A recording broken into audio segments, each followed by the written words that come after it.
Okay, hello my friends and welcome to this very exciting video where I'm going to be overviewing and reviewing my personal experience doing the Berliner Höhenweg trek.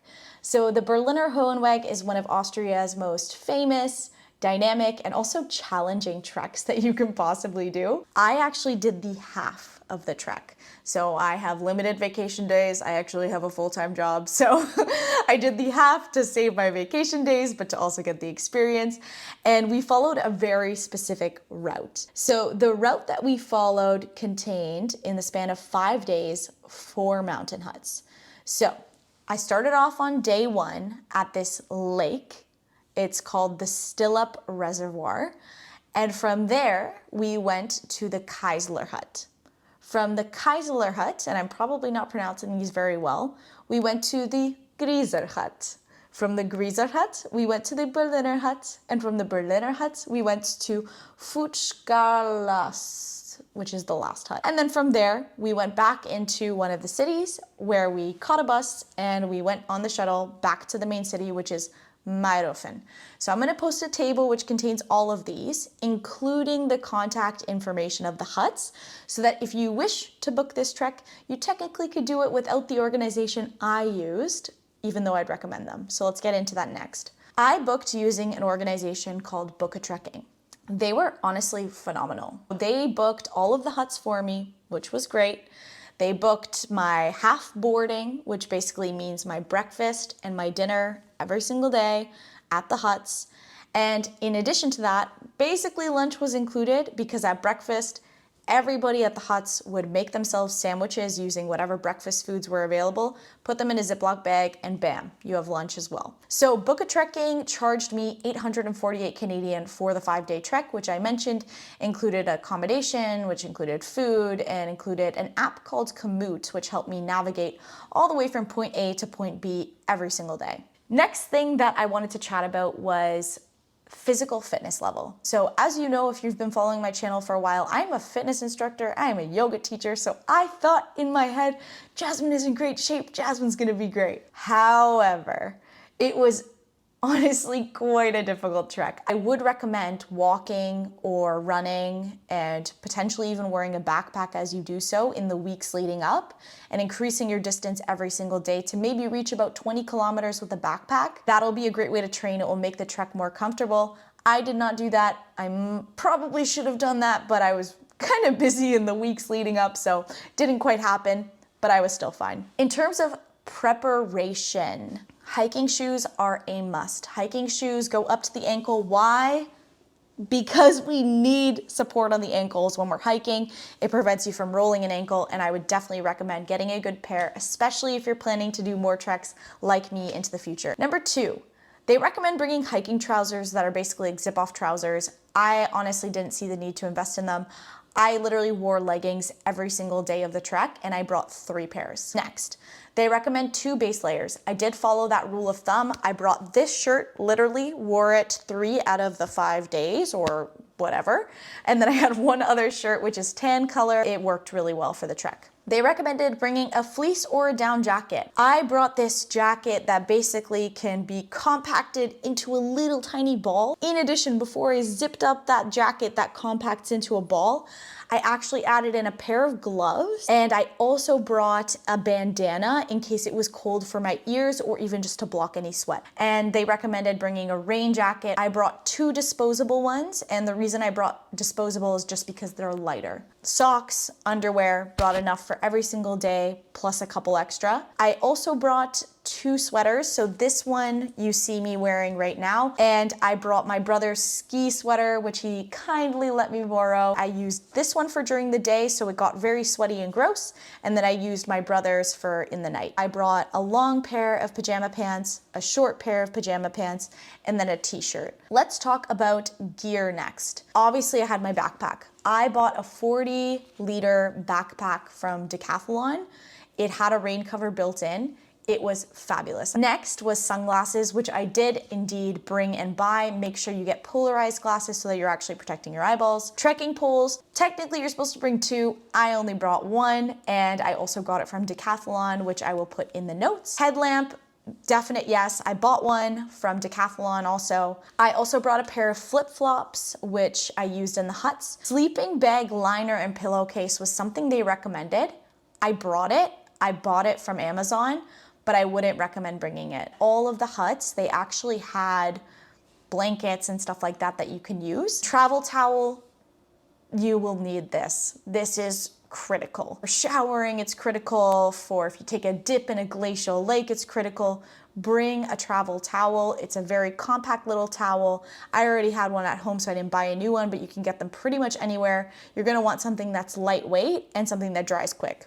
That's my tip. Let's talk about personal care. I brought a hydration bladder that was, I think, 1.5 liters. A hydration bladder is basically like a water bag that goes directly in your backpack at the very back of your backpack and has a tube that you can drink water from at any given moment. Hard water bottle as well is something that I brought with me. I got it from Decathlon for like $2 Canadian or something like that. So I wasn't gonna bring any food and snacks, but my mother convinced me to do so, and moms are always right. So she was right. I should have brought snacks. Definitely bring snacks. I also brought electrolytes based on my mom's recommendation. First aid with blister plasters. Yes, yes, yes. Earplugs, because mountain huts, surprise, surprise, you're gonna be sleeping next to absolute strangers, and a lot of them. I brought face wash. I brought ointment for my face, which is so unnecessary, but you know, I'm a trekking princess. Lip chap, which was so necessary. Also, my friends are gonna make fun of me because I'm the only person who says lip chap apparently.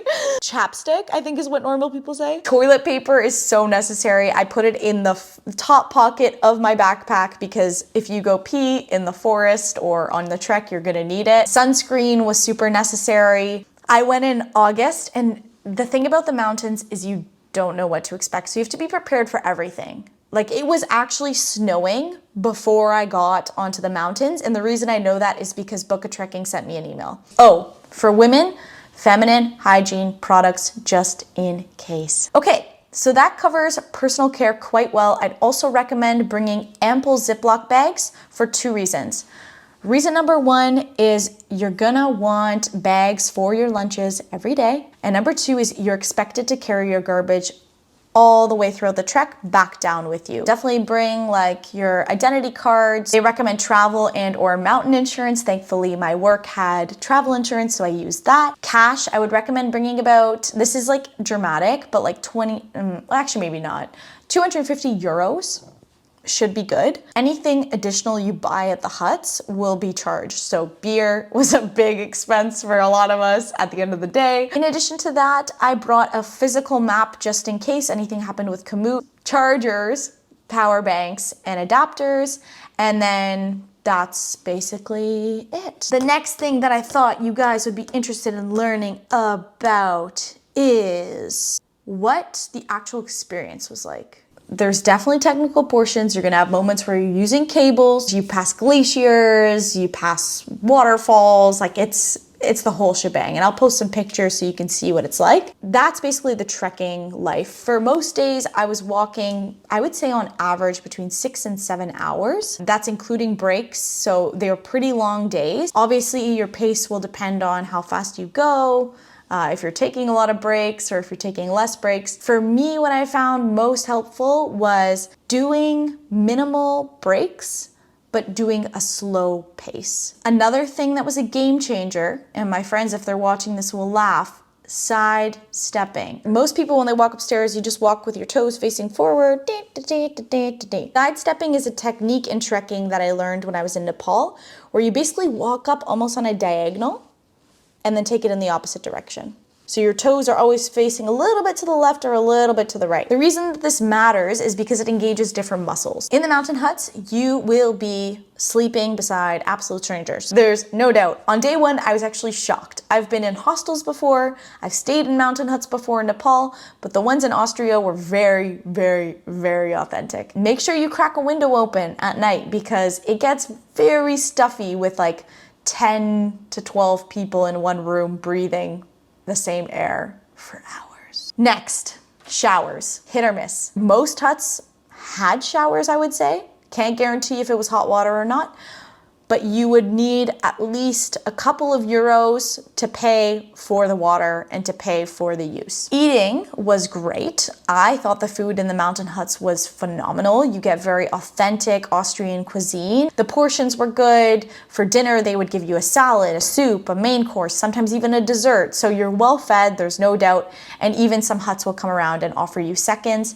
But if not, you always have that cash that you can fall back on to order extra food. In terms of social life, I thought it was amazing. Like, the people in mountain huts are so open-minded, so talkative, so social. A lot of them are very extroverted, so I had absolutely no problem making friends. I actually made some really, really awesome connections, and I have faith that if you're open and you go in with that attitude, you will also attract amazing people. Finally, Wi-Fi and data. Expect to have very minimal connection. Make sure you set that expectation with loved ones and family members who might be worried about you, because you likely will not be able to message them on a continuous basis. Before the trek and after the trek, you're gonna need to figure out accommodations. Bookatrekking had recommended Meirofen and staying there to me, so I took the recommendation and I absolutely loved it. If you're from the GTA and you're familiar with Blue Mountain, it's basically like a Blue Mountain on absolute steroids. I personally stayed at this hotel called Hotel Andrea, and I absolutely loved it. It was more affordable than a lot of options because, you know, it can be a little bougie in Meirofen. And I thought the owners were really nice. The breakfast in the morning was amazing, so I would recommend it. And the beauty of that place was I stayed there before the trek and after the trek, and they were kind enough to allow me to keep my luggage and extra belongings that I didn't need there, which was really, really helpful. From those accommodations in Meirofen, you can catch a bus or a shuttle very, very easily to the trekking starting points. I believe that the shuttle cost about like 8 euros, so it's very affordable. There are also along the trek emergency exits, just in case it's too intense. Weather. I mentioned that it was bright and sunny the entire time I was there. I'm honestly so grateful for that, but that's not always the case. It was literally snowing days before we went, and we actually saw avalanches. 2 avalanches. Shh, don't tell my parents. Let's have some concluding remarks. I would 100% recommend the Berliner Höhenweg half, and I would 100% do it again if I wasn't the type of person who loves to try new things all the time. So it was an amazing experience. The views were absolutely incredible, and it's the trip of a lifetime. When it comes to you taking on this challenge, I encourage you to do it if you have any ounce of curiosity. That is the universe telling you that you're in divine alignment and you should follow that. So listen to yourself. Just do it. Just do it. If you have any questions, please do not hesitate to write in the comments or ask your questions in the comments. Share your own trekking experiences. Really, we want to make this a community. I think the last thing that I'll say is I have been so moved by the number of you who have been responding to my Instagram posts saying that you feel inspired and you want to do something like this. I know it's scary. I know you're going to feel apprehension. I know you're going to be feeling nervous, but like genuinely what I've learned is it's all about how you communicate with fear. Think logically. Worst comes to worst, it's just a feeling. And know that the universe always has your back. So with that, we're at the end of this video. Thank you so much for tuning in, and I can't wait to hear about your treks, maybe in the Austrian Alps, hopefully in the Austrian Alps. And I'm sending you so much love and courage and strength to book your dream trek. Take care, my friends. Have an amazing day, and I can't wait to see you soon.